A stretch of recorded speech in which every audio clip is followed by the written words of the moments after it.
Hello YouTube, we're on the Real Programming channel. I'm its host, my name is Andrei. Greet you, welcome.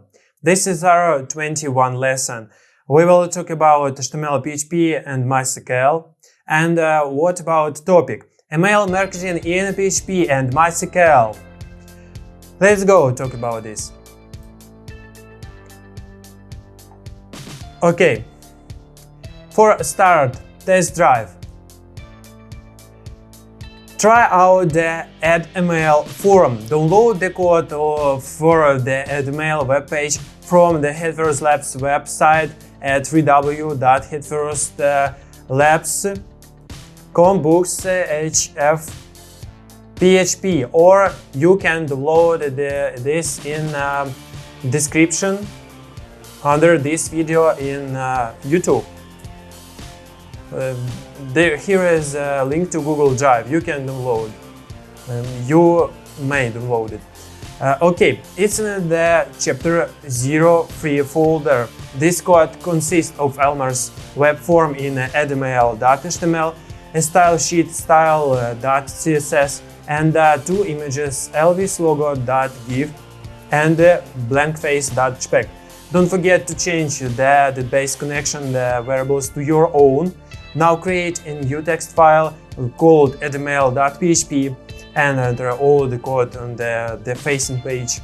This is a script that will process Elmer's web form to and add new customers to a mail list table. Upload all of these files to your web server and open the addemail.html page in a web browser. Enter a new customer in the form and click Submit.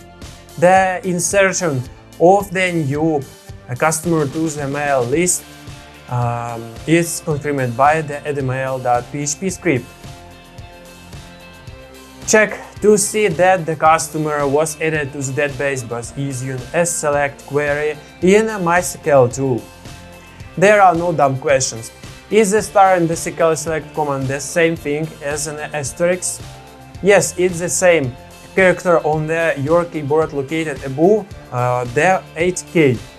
Hit Shift at the same time as the A to type 1, but although it's exactly the same character as asterisk in SQL lingo, it's always referred to as a star. This is a good thing, since saying select asterisk from is not as easy as saying select star from. Are there other characters in SQL that have special meaning like the star does? While SQL does have other special or reserved characters, that star is the only one you need to know about for right now. More importantly, for our immediate purpose, it's the only one used in the select part of an SQL statement. Sharpen your pencil. With Elmer's email list starting to fill up, help him write some SQL queries that he can use to find specific customer data. Select all of this data for customers with the first name of Martin.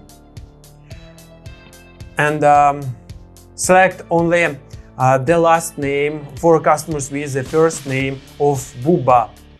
Select the first name and last name for the customer with an email addresses of ls object will.net.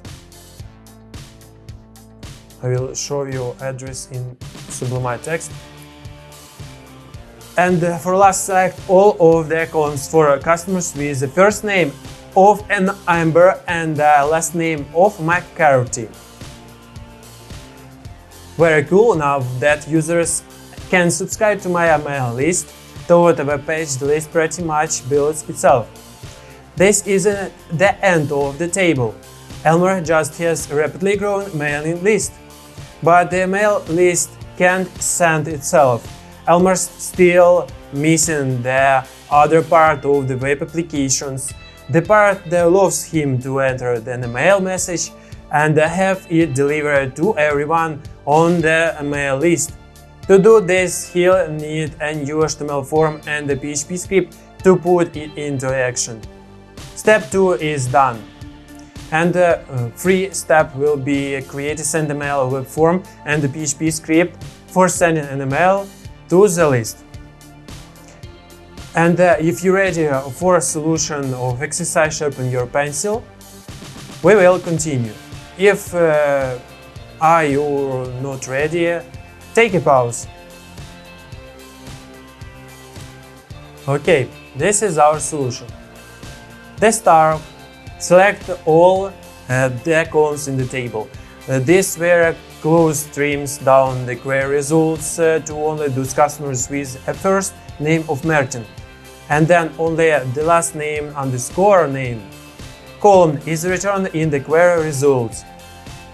You specify multiple columns of results data by separating the column names with commas. The where clause can be made depending on multiple pieces of information, in this case a match for both a first name and a last name. The other side of Elmer's application. Okay. Sending a mail message to people on the Elmer's email list is similar in some ways to adding people to the list because it involves an HTML web form and a PHP script.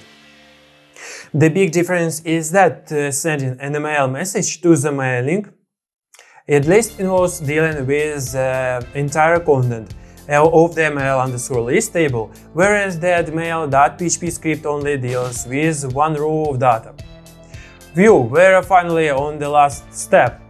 The send email web form allows Elmer to enter a subject and body of an email message, and then send it to his entire mail list. The form action triggers the sendmail.php script.